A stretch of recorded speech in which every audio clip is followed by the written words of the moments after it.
General Maximus commands the Roman forces to a crucial triumph over the barbaric Germanic tribes near Vindobona, concluding a prolonged conflict and earning the respect of the aging Emperor Aurelius. With the war over, Maximus looks forward to returning home. However, Aurelius confides that his son, Commodus, is unfit to reign and expresses his desire for Maximus to act as a temporary leader and eventually restore authority to the Roman Senate. The emperor grants Maximus time to ponder the offer before informing Commodus. Overcome by envy and rage, Commodus secretly murders his father. Assuming the title of emperor, Commodus demands Maximus' allegiance, but the general, realizing Commodus' involvement in Aurelius' demise, refuses to comply. Enraged, Commodus commands Maximus' execution and dispatches the Praetorian Guard, under the leadership of Quintus, to slaughter Maximus' wife and son. Narrowly escaping his own execution by overpowering his captors, Maximus rides to his estate near Tergalium, only to discover the charred and crucified bodies of his family amidst the ashes of his home. After burying his loved ones, Maximus, weakened by wounds and fatigue, collapses on their graves. Captured by slave traders, Maximus is transported to Zucabar, within the Roman province of Mauritania Caesariensis. There, he is purchased by Proximo, the owner of a gladiator school. Consumed by sorrow and betrayal, Maximus initially refuses to engage in combat. But when forced into the arena, his remarkable skills earn the admiration of the spectators. He befriends two fellow gladiators, Hagen, a Germanic warrior, and Juba, a Numidian hunter. Juba becomes a close companion and confidant, and the two often discuss the afterlife, and Maximus hopes to reunite with his family one day.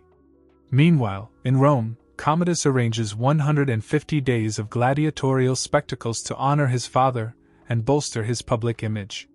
Proximo's troop of fighters is summoned to participate.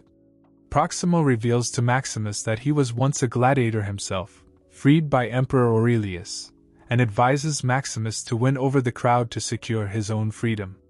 Disguised behind a masked helmet, Maximus debuts in the Colosseum, portraying a Carthaginian general in a reenactment of the Battle of Zama. Despite the odds, Maximus leads his team to victory, earning the favor of the audience. Commodus and his young nephew, Lucius, enter the arena to greet the victors.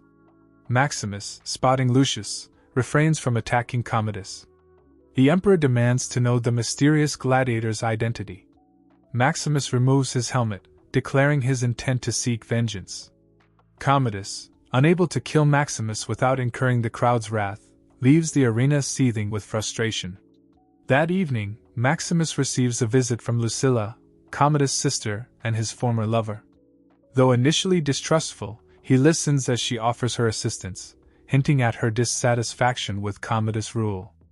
As the games continue, Commodus stages a duel between Maximus and Tigris of Gaul, a famed and undefeated gladiator.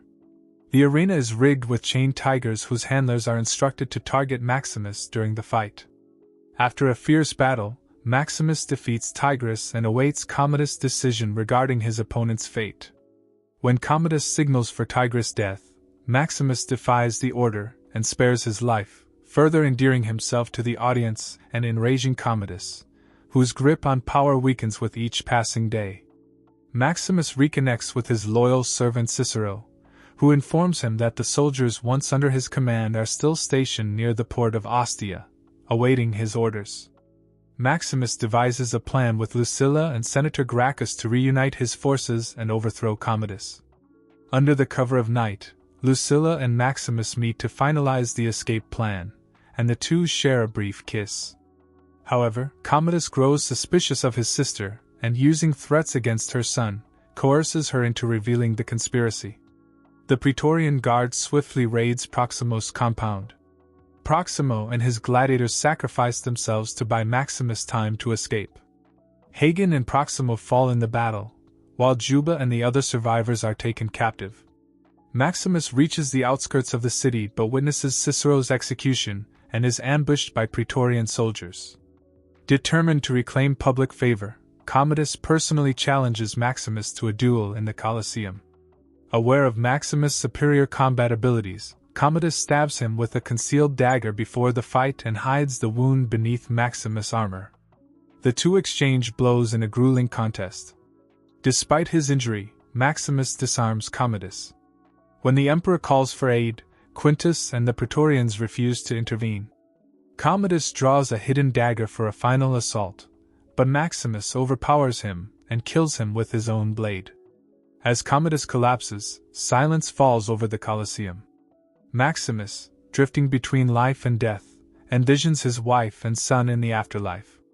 With his final breaths, he orders the release of Proximo's gladiators and the restoration of Senator Gracchus to power, ensuring the Senate's control over Rome's future. Lucilla rushes to Maximus' side as he succumbs to his injuries, passing away peacefully. His spirit reunites with his family in the afterlife. In a solemn ceremony, Gracchus and the freed gladiators carry Maximus' body out of the Colosseum. That night, a newly freed Juba buries the small statues of Maximus' wife and son in the arena, promising that one day he will join them,